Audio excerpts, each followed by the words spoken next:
Welcome to this panel event discussing 13 Fragments, this beautiful, eloquent and thoughtful piece of work written and directed by Hannah Lavery about women's experience during the pandemic. The film is a co-production between the National Theatre of Scotland and the Royal Society of Edinburgh, commissioned to reflect some aspects of the Royal Society of Edinburgh's Post-COVID Futures Commission. My name is Zinnie Harris and I'm a theatre director and a playwright. With me, I have two wonderful and interesting women that I hope will join in a conversation about this short film. Firstly, Hannah Lavery herself, the writer and director of the piece of work that you've just watched. Hannah is a poet, playwright, performer and director. She's one of Imaginate's accelerator artists and an associate artist with the National Theatre of Scotland, as well as writer-in-residence at the Lyceum Youth Theatre. In November 2020, her highly acclaimed play, Lament for Sheikh Bio, was produced by the Royal Lyceum Theatre, National Theatre of Scotland and the Edinburgh International Festival in a production that Hannah directed. And that piece of work, Lament, is back on at the International Festival this year. Her poetry has been published widely and her poem, Scotland, You're No Mine, was selected by Roseanne Watt as one of the best Scottish poems in 2019. Her pamphlet, Finding Sea Glass, was published by Stewed Rhubarb Press in 2019, and her debut poetry collection, Blood, Salt, Spring, will be published by Polygon in 2022. Talat Yaqoob is an independent consultant, campaigner, and fellow of the Royal Society of Edinburgh. Her work focuses on tackling inequalities, primarily on gender and race equality. She's the co-founder of Women 50/50, which aims to increase women's representation in politics, and the founder of Pass the Mic, the first and only directory of women of colour experts to amplify their voices and expertise in Scotland. Hopefully in this next 30 to 40 minutes, we're going to talk about a lot of the themes that came out of that piece of work. But I just wanted to kick off by saying what struck me about the work was that it feels both utterly contemporary, and I'm thinking of the references to iPad goodbyes and homeschooling, but it also weaves references from across the ages, making it feel mythic and classical. We hear and get images of Trojan women, Cassandra, a grandmother handing us rosemary, all the time while we're placing our experience in the context. We're placing our experience about this last year in the context of past generations. It also, for me, kind of conjured up something of the connectedness that we have had as we not only live through the pandemic, but experience the shared trauma of things like the Sarah Everard and the Black Lives Matter, but also that we've lived this time in utter isolation. So I just thought I'd kind of kick off really asking you, Hannah, to tell us a little bit about your hopes and aims as you started this piece of work. I think for me, I was really interested when I had like my first conversations with the Royal Society of Edinburgh about this idea of a resilient, how we kind of move forward into the future. And I was really informed by Professor Lynn Abrams' caring about inequality at home and Talat's work on discussions, kind of the importance of discussions with communities. And was really, so I suppose I kind of started off with looking at the silences, I think, and something about who the experiences that we need to recognize and to value as we move forward, and how that would inform the kind of future that we want. But there seemed to be I suppose it seemed to be that last year felt like a reckoning, and that I wanted to sort of reflect that, but also to, and I think the reason why it's fragmentary is it felt also that we were responding to it as women, as Scottish women, as women of colour, with all our different parts of ourselves. And I felt that it was, as a mother as well, it felt like there were so many pulls and pushes and moments of that things felt like the tension, it felt like a breaking down and a rebuilding and a breaking down again. And so this idea of what our future would be, for me, I wanted to create a piece that felt a bit like a provocation, that was a bit kind of like, what is it? What is the future? What is it that we want? And I think I was struck especially around the conversations that happened around Sarah Everard, around the conversations that were happening around Nicola Sturgeon and Alex Salmons at the beginning of this year and the end of last year, was these ideas about what society do we want to emerge on, and what it is about safety, and how do we flourish, and how do we get past the idea of just surviving, or this idea of resilience is something, this feeling that we want more than just to cope, that we deserve more than just coping, and we deserve to look into our future, and we deserve to say to our children and to our daughters that actually that you can climb the tree, you can go as high as you want, that you can have ambition, and that we move forward, but we move forward with our wounds, we move forward with our grandmother's memories, and we hold all of that. So I think I was trying to do all of that, and I was really struck by these conversations that were beginning within the commissions and the link, the kind of work that I was sent, that was really about that, these discussions that need to happen, and about the burden that women are carrying. There's something so right about it being a kind of provocation, and I think that's what's so clever about the fact that it's fragments. It's not sort of stating what comes next. It's kind of saying this was the collective experience, and you give us that beautiful image of the rose as something that's planted, but we don't know what will go on, what will bloom, that sense of naming it as hers. Talat, this is very much the area that you're in, isn't it? This is a sort of artistic response to a lot of the things that you're spending your working life kind of thinking about. What was your response to the piece? Well, firstly, it is beautiful. Like I watched it, and it's beautiful to watch. I then replayed it and just listened to the words, and it's both beautiful to watch and listen to, and altogether a really impressive, thoughtful piece of work. And it made me realize how rare it is for something that is so policy focused, which is what the Commission has been doing. It's very much about policy, and how rare it is, too rare, for there to be a way to think about it, a way to interact with it that brings in the arts. And that is all too rare. And this is a really good example of why that is a collaboration that needs to happen more often, because it made me think about the work that I'm doing with a renewed sense of hope. It made me think about it in different ways.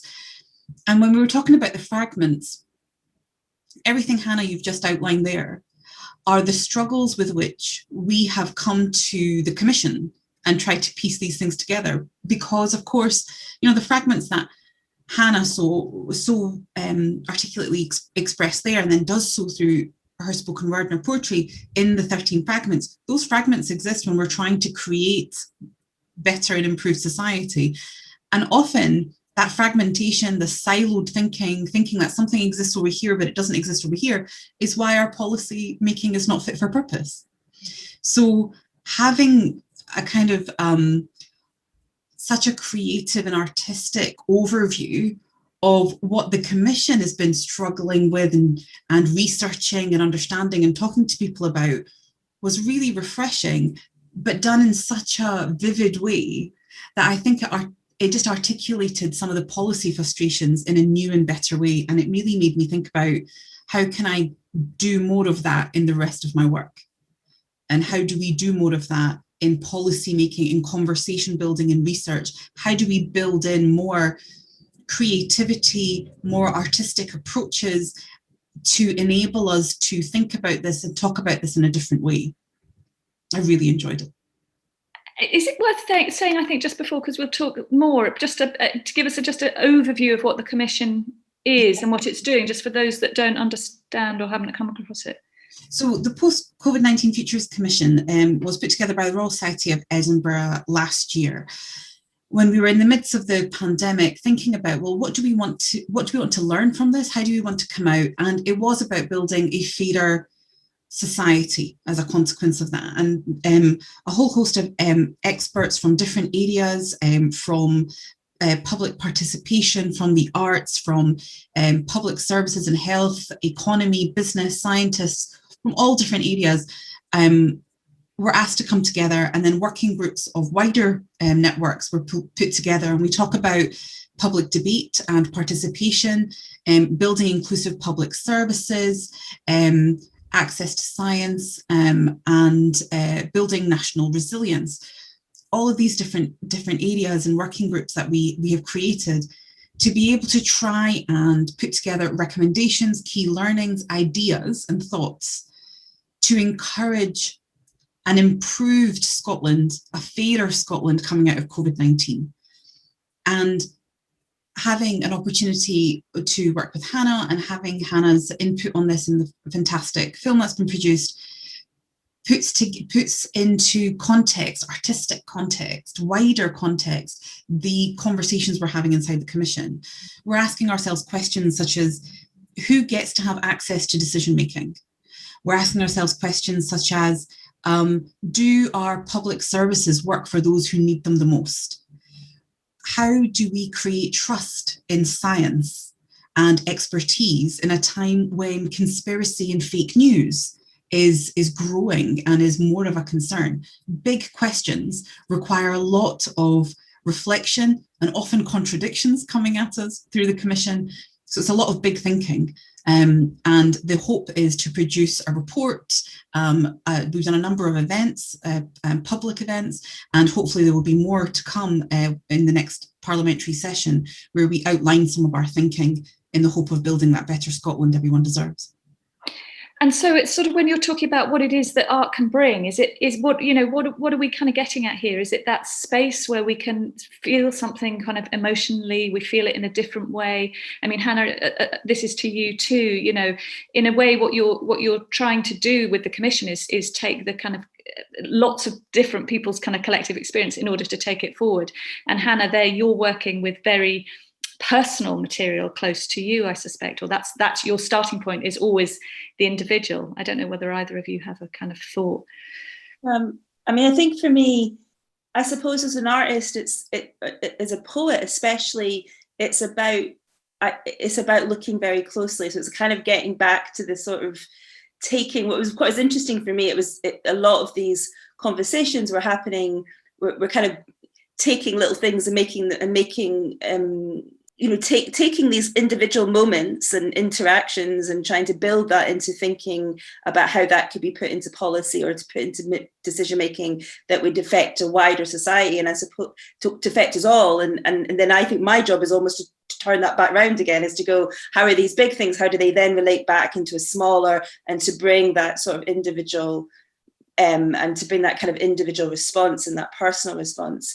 And so it's certainly, it was, I mean, the eye, I mean, it's always difficult, isn't it, the eye in a piece of work, especially in poetry, because in a sense it is me, but then it isn't also not me. But it definitely came out of many, going back into my own circle and starting some of those conversations that were happening.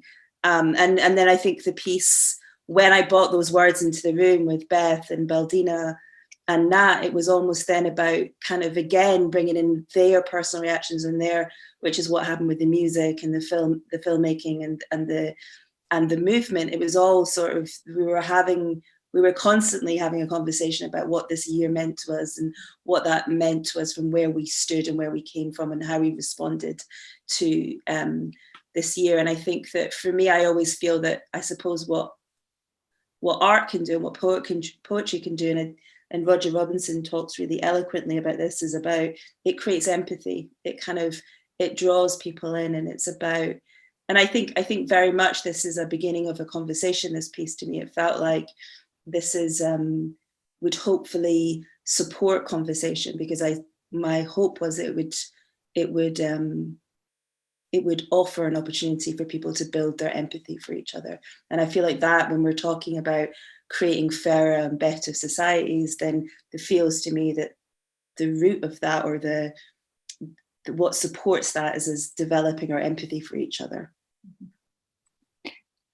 Yes, absolutely. And also sort of giving space. I mean, I sort of feel that the other kind of achievement of the piece is that it allows a kind of contemplation, a kind of almost, it's almost meditative you know, the way that you read it, and it allows you to sort of, you're drawn into an experience that allows kind of thought, rather than, you know, quite often when we're thinking about how we're going to make things better, or how there's quite a lot of sort of facts coming at us. And I mean, I don't know, maybe Talat, you can speak to that better, but it allowed me to kind of stop and take some space.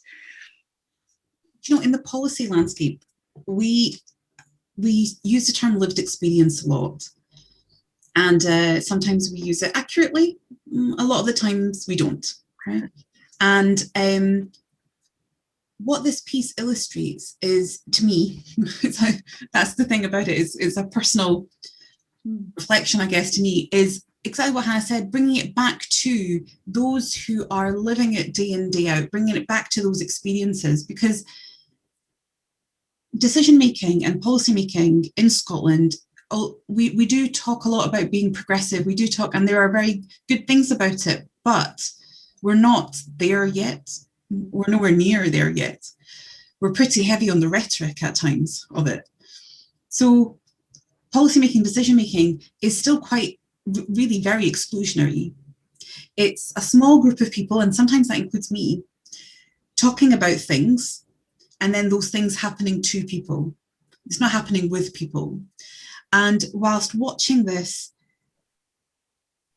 multiple times now today, again, thinking about the fact that none of that matters if those stories, those experiences, the granular level of how has COVID felt, how has inequality felt, what impact has that had on your life, on your livelihood, on your family, on your relationships, on your health.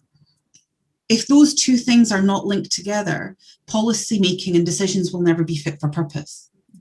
So that's why those two sides matter. The decision making can't happen over here with the experience of life happening somewhere else.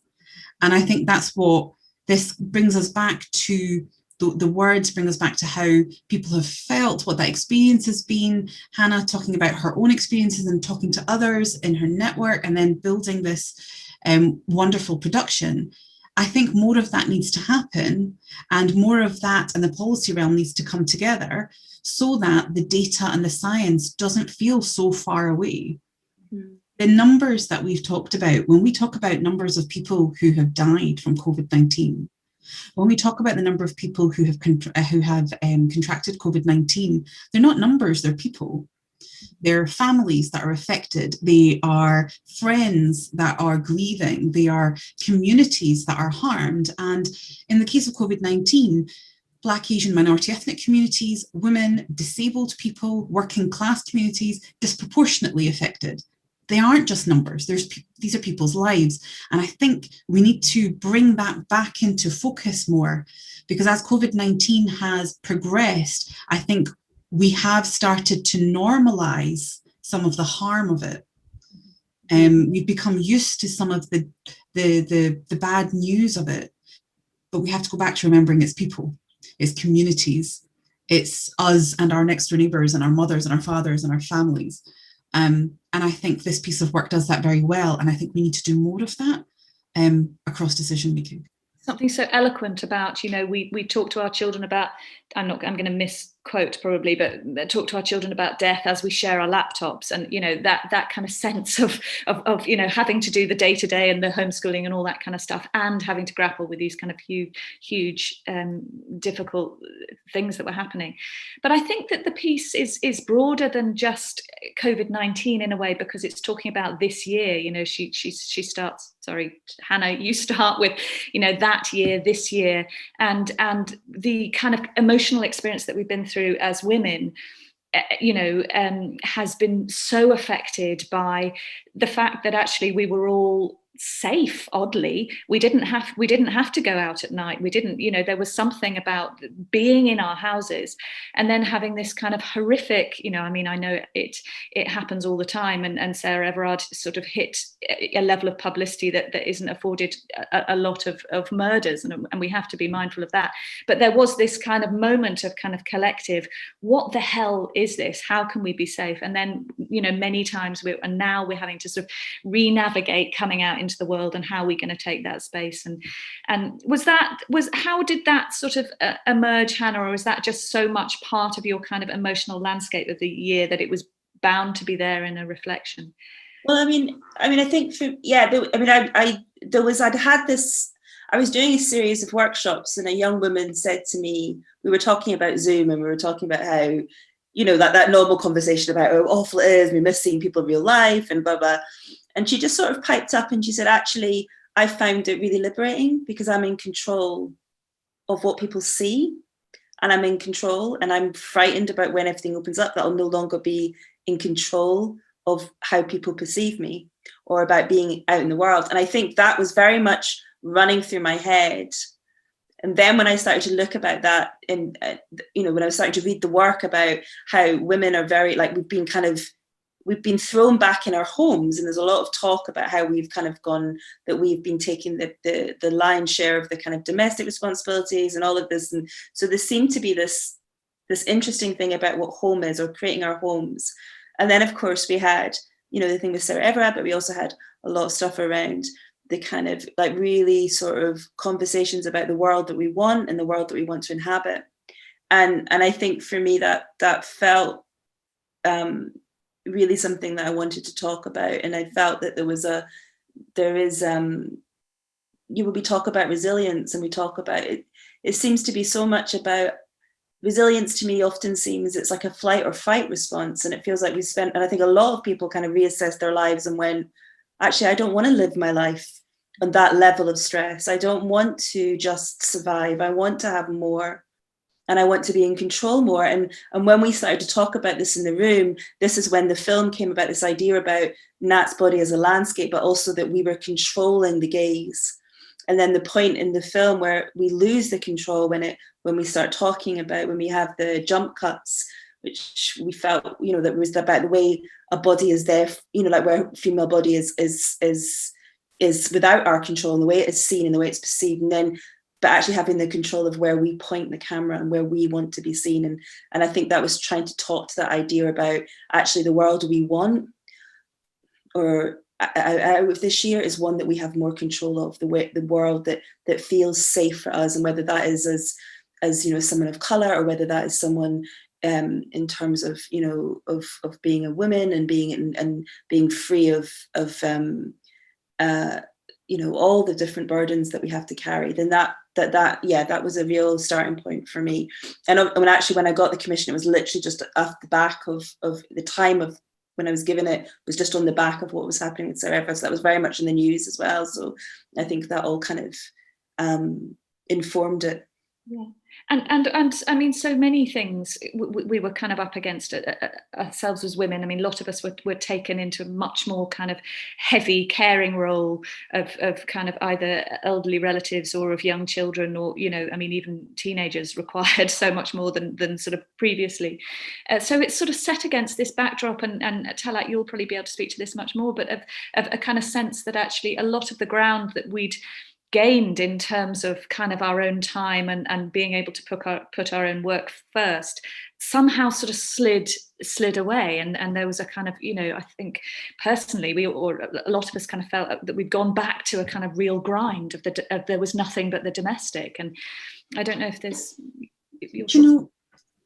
COVID-19 for me has illustrated how the equality or the progress that we thought we'd gained is actually really quite superficial, and that it didn't take much for the ground to shift again.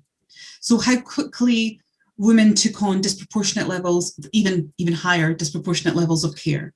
Women were more likely to lose income and the number of hours that they're working.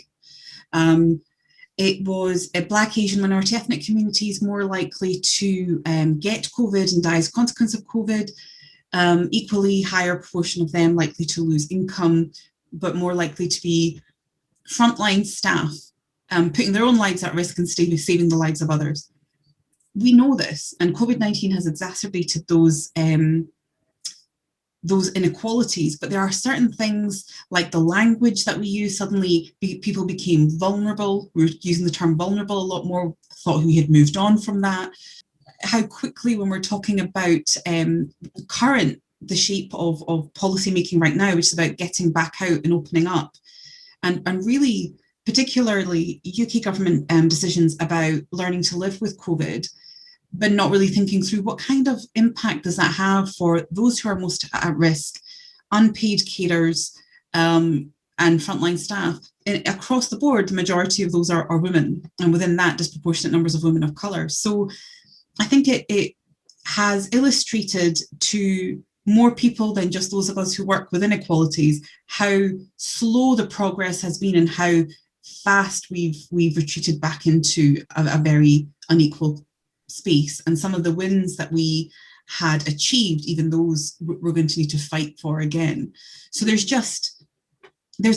a lot there's a lot within the experience of COVID-19 which has highlighted, which those of us who experienced inequality regularly is highlighted that further, and I hope has highlighted it to those who experience less of that inequality.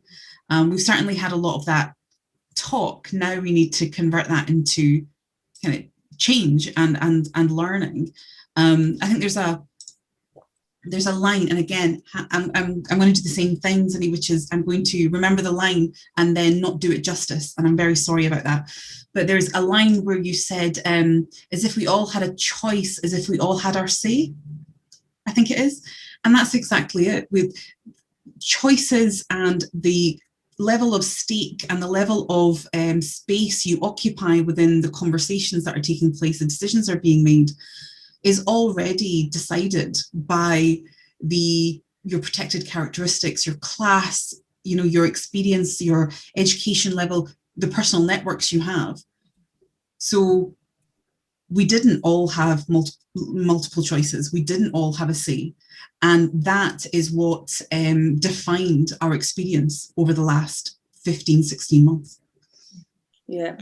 No, I mean, I definitely wanted to speak to that. And that line is also about, there seemed to also be a lot of last year where there was a lot of people that wanted to know supposedly about our lives, and that, that our lives were mattered, and it was, and so there was a kind of call to share experience, but there was such a vulnerability in that of not knowing where that led to and what that meant. And so I felt it was a year of a lot of promises, and then it was, you've had your say, and then realizing actually you don't, that we haven't finished speaking, and that actually we're not, that power of not being able to create your own world. And so, yeah, I definitely feels that. And I think because we're so divided, our society feels so divided, and I think a lot of us were experiencing each other through social media last year, perhaps, it felt like a lot of people were speaking for people. And and you were, our conversations were beginning and ending before you'd even had a chance to, or before the people who needed to speak had spoken, if that makes any sense. So I think I wanted to I definitely want to reflect that in the piece. And I definitely feel that really strongly, that a lot of conversations were started last year, or a lot of promises of discussion or conversations were made. But I worry that as we come out of it, that they will stop, or the energy to have them will stop. And I think that's a real concern of mine, I think, because I think you're right. I think we're at this really we're at this point where we could that we could have a proper reckoning, that we could really say, these are the things that we've learned as communities, as individuals, as families. This is a moment for us to say, what do we want, and what's acceptable, and that we just need to keep the energy and the fire going, because your worry is that as things open up, that we'll be kind of sucked back into those busy, overwhelming, exhausting lives, and that all of this beginnings stuff will not kind of go to the next step.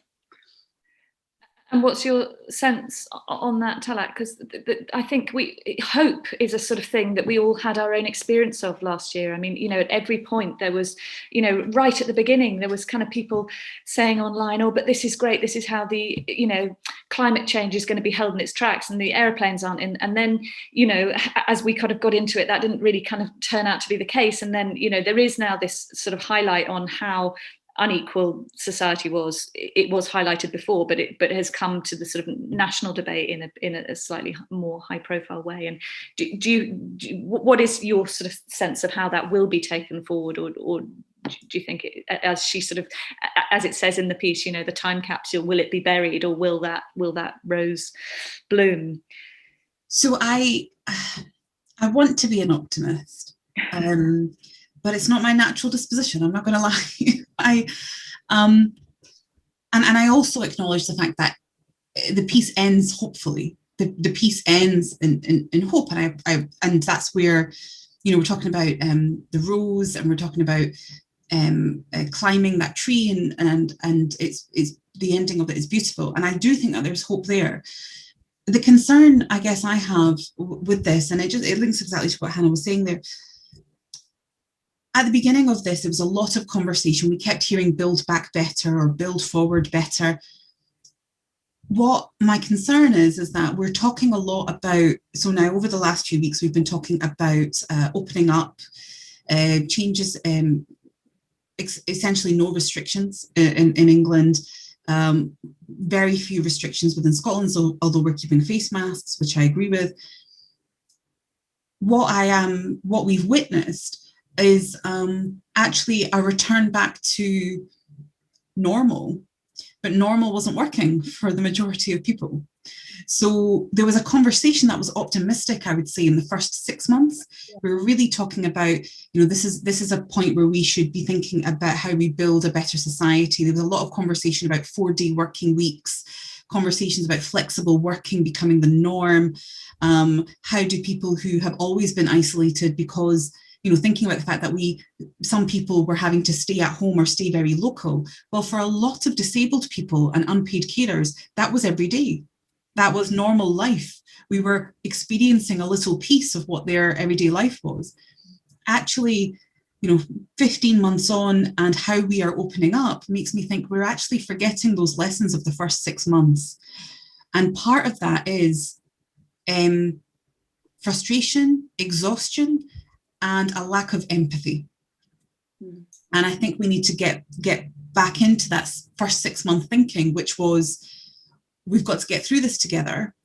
And if we're going to get through it together, that means we've all got to be given what's needed to get through it together. Some of us need more than others because some of us are further back in the queue because of historic institutionalized inequality. So how are we going to do that building back where everyone gets to start from the same place, or is at the very least given what's needed to end up in the same place? That conversation is still frustratingly far behind. And I think also the sort of very human thing of when an era is over, and of course we're not really quite at the end of it yet, but that sort of feeling of, well, you know, that's it, done now, we'll just move on. But actually something about, as you said, those early conversations, we need to sort of remember the things that we were learning, and you know, it might be all too tempting just to kind of put it all in a cupboard and go, well, that was the time that was, sort of thing.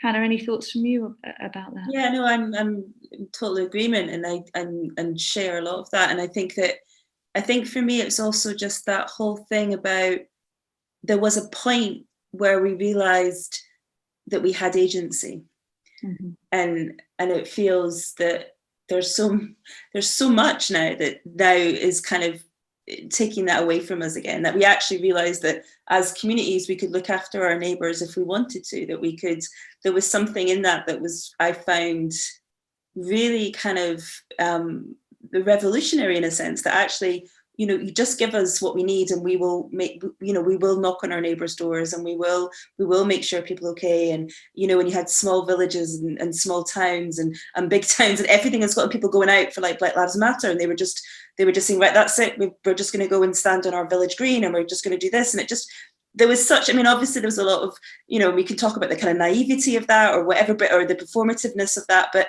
they just felt like, oh, actually, as communities, we can change things. We don't need permission. We don't need to wait. We can just do it ourselves. And you know, I'm not even sure really where I'm going with that, but it feels like that was really hopeful. That felt like that we could kind of make these really, and they were capable, actually. I think that's what it was. We're really capable of changing quickly and responding. And we didn't, and now it feels, I suppose, it does feel in a sense that some of that's been kind of, you know, there's so many barriers that have been put up about that, where actually there was a moment where we just went, actually, I can just help my neighbour, or I can say enough's enough. I can as an individual, or I can as a community, or I can, and it did feel really hopeful. And was reaching out, wasn't it? A sort of reaching out to people that you wouldn't necessarily kind of have known, and yeah, absolutely. Yeah, well, there's the beauty of it, I think. Yeah. And I think there's also an exhaustion. Mm. You know, I think there's an exhaustion in the number of barriers that exist. And I think people want to see at least some change. People want to be able to see that their voice has made some kind of difference, because that is what gives you the hope, the enthusiasm, the passion to do more. And so when you, and yes, it's, you call it naivety, or but they wanted to see some good happen, because that's what spurs you to keep going. And I think there certainly feels like an exhaustion. And also, and I feel this as somebody who's campaigned on equalities issues for a long time, there's so many things to fight. Right? There's so many different aspects to fight. And COVID-19 has highlighted all of that, but they existed all along. That I think for many people who want to engage in that, knowing where to start. And, you know, Hannah, your piece really highlights the contradictions. There's a bit that I was really struck by, was we clung to our borders. We clung to our borders, hoping for escape, but just not for them.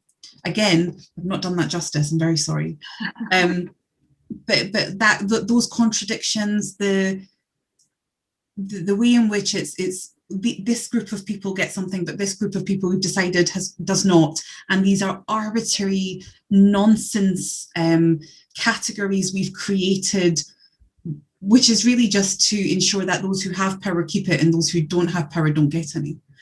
And that frustration, that exhaustion for people who have been fighting equalities and fighting inequalities, fighting for justice, COVID-19 is even more exhausting, because there's even more to be done. So I think there's hope within that, because more people, I think, are awake and are aware of this.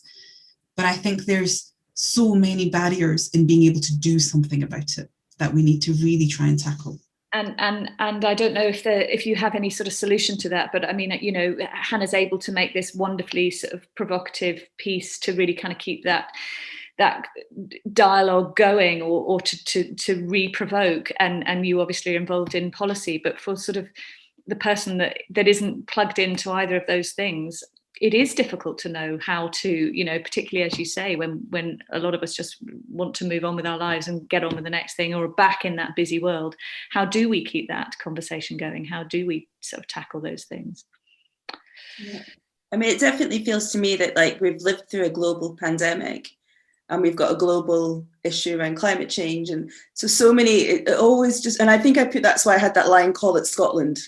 It was like, it's not, none of the solutions, though I feel that actually bringing power closer to people is always a good thing, but actually all of these conversations feel to me like they're global conversations, and I think that we need to kind of see this pandemic as being, you know, it is beyond our borders, and it's beyond, and we can, because even just for our own self-interest, we need to look beyond our own sort of, we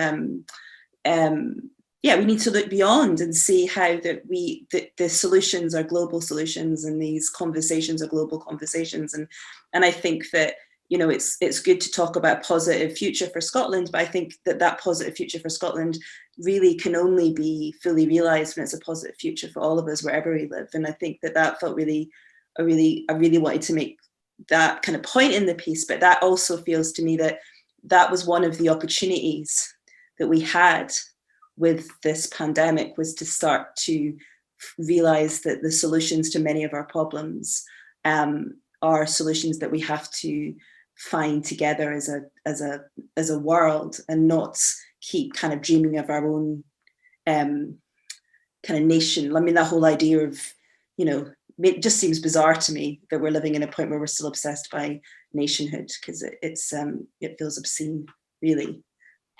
And you reach sort of globally, but also kind of consciously in the piece, you reach back in time on a number of kind of occasions. We hear sort of Cassandra, we're kind of given the image of the Trojan women, and I wondered how that sort of fitted into your experience of you know, a woman living through this year. That's my thought to you, Hannah, and also Talat, whether there is a role for that in policy of kind of thinking, you know, not just out at the contemporary, but also the sort of how have we dealt with moments like this in the past, really? How do we connect to our own past? Well, I think that, and I actually think that Pat Barker talked about this really beautifully, about actually in times of kind of peril or in times of trauma, we often go back to the Greek mythology, because it gives us such a kind of blueprint of humanity. And I think so there's probably some of that, but particularly the idea of Cassandra, who has this sort of grasp of what the future is, but is ignored. And there was something for me, I think, about the kind of silenced or ignored women who are often the canaries in the mine, and we can often feel the tremors of what's happening, and not having those voices at the table. And I think there was some of that. And then I think there was also this year, I think especially, you know, it has been a reckoning. And I think as, you know, as somebody who has a family history that's very much kind of tied and brutalized by kind of colonialism, you know, it was very, you know, your grandmothers did appear this year for me. Like, I did feel very accompanied by my ancestors this year, and there was a lot of voices from that, and there was a lot of looking at my own history and looking at my place and looking at what, you know, this country's sort of history and the moment and what that brought. And so I think there was a lot of those conversations happening, and it felt like you couldn't talk about this year and the future without saying, actually, this has been really important that we actually talk about why we are, where our wealth comes from, because we have the ability to be a progressive society, but the reason why we have the ability is that we have this wealth, and, you know, behind every, what do they say, behind every great wealth there's a great crime. And I think that this has been a year of reckoning. So it felt to be absolute sense that my grandmothers are appearing. And I think when you talk about, you know, and also I think as a mother, when you talk about your children, you also, it feels to me it's such a, you feel that line, don't you? You feel that kind of what you carry and what you put forward. And so I think all of that was going on. But yeah, I definitely feel that, you know, yeah, it does feel like we're returning back to those old stories, because we need those lessons and those blueprints, I think. Talat, how about you? Yeah, I think in some ways it's the blueprints. It's about learning what has happened before, what we can do, what worked well. It's also learning from history, and some things knowing not to let some things happen again. Because in some ways we are doing that. We're becoming very insular. We're thinking about the people who are only need us, as opposed to, and our response to COVID, our response to climate change, our response to racism or sexism, it's not happening within our borders. These are big issues that are happening everywhere, and we don't get to close ourselves off, because it doesn't actually stop any danger. It doesn't stop anything from happening, and it certainly doesn't lend itself to progress, because that's not the direction progress is going in. The progress is of more people coming together. It's about global solutions to global problems. So I absolutely hear that. And I think one of the ways that has articulated itself is during COVID-19 is who we are choosing to learn from and which nations we compare ourselves to. So if you look at, you know, we spent a lot of time talking about New Zealand, and New Zealand has done very well, but we could also have learned from Southeast Asian countries. We could have also learnt from East African countries who have actually dealt with this exceptionally well, and are dealing with it better, dare I say, than what we are, certainly UK-wide at the moment. So who we choose to learn from, who we see as equals to us as we partner with them, learn from them, develop through COVID-19, how vaccines are shared, how the solutions are shared, who with, who gets a stake in recovery, are all lessons that need to be learned from the inequality that's happened before and historically. And if you look at where we choose to learn and where vaccines are distributed, who owns copyrights, you will see the footprints of colonialism and all of that. And so it's vital that we learn where we've come from, how we've got to where we are today, both to learn the good, but also make sure we don't repeat the mistakes. And I think there has been a lot of call for that, very much through the Black Lives Matter movement. But we did a lot of, shared statements and support last summer when there was a resurgence of protests, but that didn't start and end in summer. It requires us to put in the effort throughout every day in all of the solutions and decisions that we're making, solutions we're thinking about, the research that we're doing. And the Royal Society of Edinburgh did an international roundtable to learn from it. And we had there people, experts from Taiwan, from Brazil, from Argentina, from Ghana, from South Africa. And what was interesting was, despite working in this area, despite reading lots of things about COVID-19 at the moment as part of the commission, in other places, we were not hearing from that diverse global audience, global expertise. And I'm really glad that the Royal Society of Edinburgh have done that, and that report will be published soon. But that shouldn't be a one-off. That should be a normal part of the conversations that we have to create global solutions to global problems.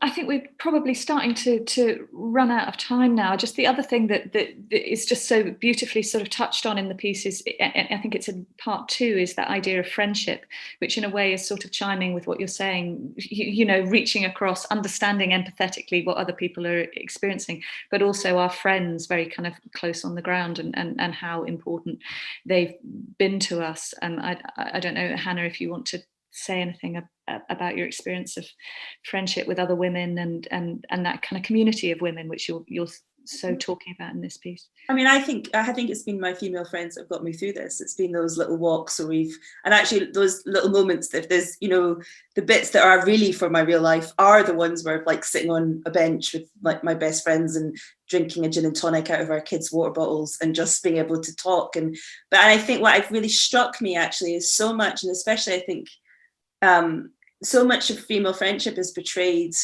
in a way that doesn't ever feel real to me. I think women, when we come together, we talk about the big issues. We have those state of the nation conversations. We also have conversations which are really based on listening and really hearing each other, I think. I mean, not all women, who wants to make a generalization, but there was something I felt about last year about those, and I was seeing it a lot, where we were having these wonderful moments in nature together that we were escaping together into.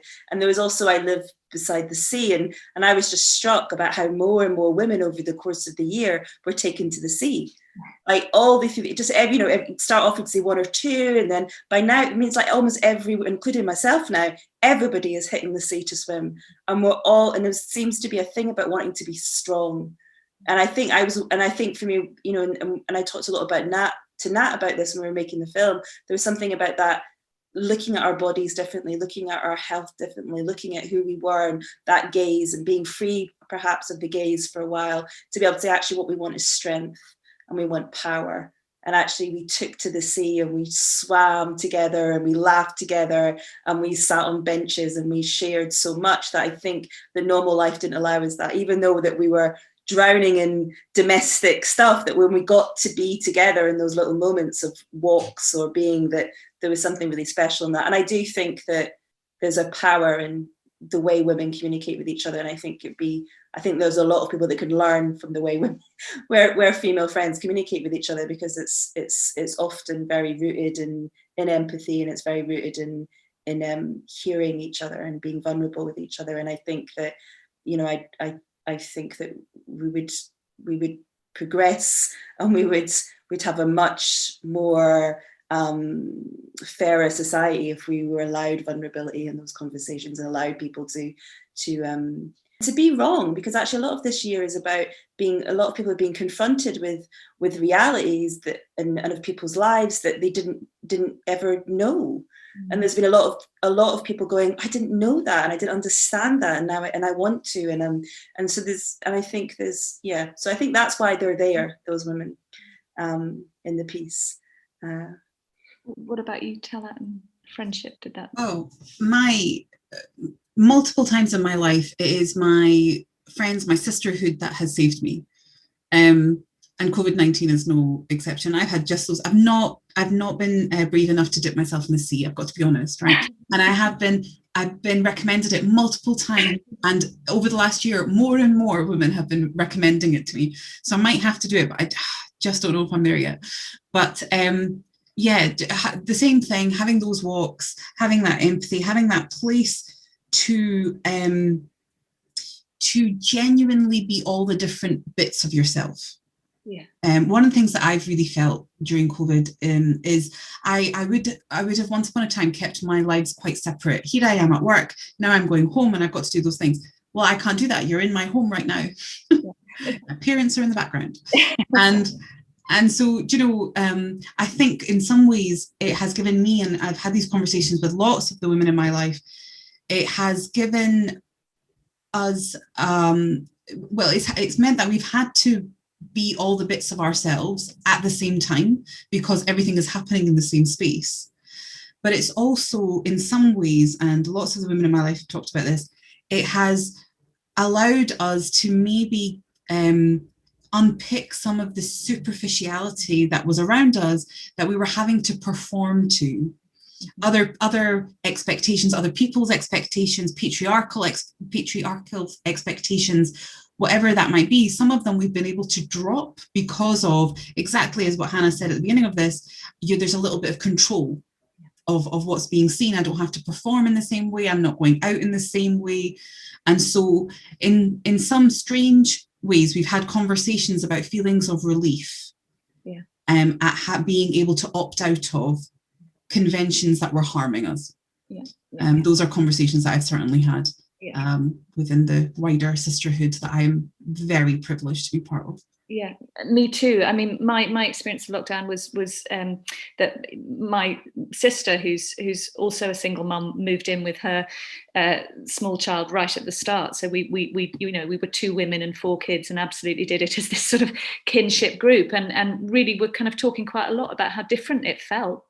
We have male children, but we had no sort of men around, and in some ways you're right about the sort of losing the sort of any sense of performative or having to adopt ways that maybe aren't kind of as instinctive. But I am going to wrap this up because I think we're coming up against time, and just firstly to thank you both for wonderful kind of input. Hannah, what an amazing piece of work. I think you've really done something absolutely extraordinary, and I'm sure the audience will have enjoyed watching it. Personally, I wanted to watch it again. I don't know if that's possible with how they're accessing it, but I felt that kind of going through it, I actually watched it 3 times because I just felt that there was so much in your imagery that I really wanted to sort of ingest, really. But I just thought we'd finished by just taking maybe one moment each that really resonated with us, that we'll kind of hang on to, of the kind of plethora of rich imagery that Hannah gave us.